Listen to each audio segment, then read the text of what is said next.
it's only when I've come out and been living my life, I've seen how many micro attachments I have about myself, and only when I tackle them individually from that same space where I saw it possible, that is the glimpse that I saw. And it was so much reminded me of when you said that, when you looked in that mirror, Mama dear, and that personal thought that we have of ourselves, and everything I've ever done in life has been centered around my personal beliefs or my ego. And to know that it necessarily didn't have to be so. All of the things I thought I was about myself, I can let go of. Just like the criminality thing, I'm not doing that no more, so I've let that go. And just like everything else, I think I am. So what we've actually attached ourselves to, we don't have to attach ourselves to none of that. But yet it seems to mean so much. But in the infinite way we're talking, it means nothing. It means nothing. And if you can see before that, then that opens up all possibilities and all potential, and everything comes from that space for me. And I only had to glimpse it for a second to know that it's possible. So all of that technicolor, I came back with just the criminality, but all of that technicolor, what I know is there, I've been slowly looking and not trying to find it, but just know that there's a bit more to it than not being a criminal. Like I know there's a bit more to it to being a father than just putting down money. I know there's a bit more to relationships, just as expecting the other person to be giving.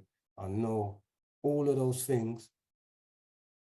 I know there's another side to absolutely everything, and not just one side, a myriad of sides. But yeah, I love that talking about going beyond that personal, and I've even realized that anything that anyone said to me that's upset me, that's talking to that personal me. Anything, you're talking to that personal me. And I even had this analogy I see. So all my life, I've been in this little comfortable zone, and it's just been in the middle. And when I get up and move, I might feel a little bit uncomfortable. Or anytime I feel uncomfortable, I go back to that zone. Yeah, so it's like you're in a circumference and you're in the middle. And that was my comfortability. Anytime I venture out from that middle, it's like the unknown. But then the more I venture into it, the more familiar it gets. And I can look back from that space and see that tiny little spot of comfortability, what I used to inhabit. And that is where all of my personal beliefs sit about myself. And when I get frightened or something happens, I jump back there because that's where I know comfortability to be. But when I move around the perimeter, I know that's where I'm meant to be. And that's where that real feeling comes from. And I can, like I said, I can look back in the center and know that there's an intellectual feeling there, but it's not the real feeling. And when I stay on that perimeter, every time I see something past what I think I know, that perimeter gets a little bit wider. And for me, it's about, and that's just one aspect. So it's about patrolling that perimeter, looking for those little cracks. And anytime I see a crack, it expands again.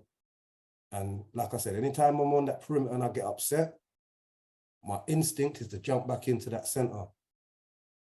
But no, if I know that anytime I'm getting upset, it's something from that center was fueling that upsetness, and I won't find the answer back in there. And I'll tell you something for truth, like how I saw that is at the center of that spot of what's me is my blackness, me being a black man. And that is something from the center, I can't see myself detaching from. But as like with the George Floyd thing, when I moved out in the perimeter, I can look back and I can see that if you take that away, there is still something left. I didn't know that. I didn't know that for a long time. And if you get me spooky, I'll jump back into the center. And when I'm back in that center, you can't separate me from it again. You have to wait for me to go back to that space where I can see it. But I've seen it. That's probably the hardest thing. There's so many other things fueling that center, what makes it so warm, is our ego, our personal thinking of what we think about ourselves. And when you see it individually, then it can fade or melt away. But anything that ever upsets us comes from what I believe about myself.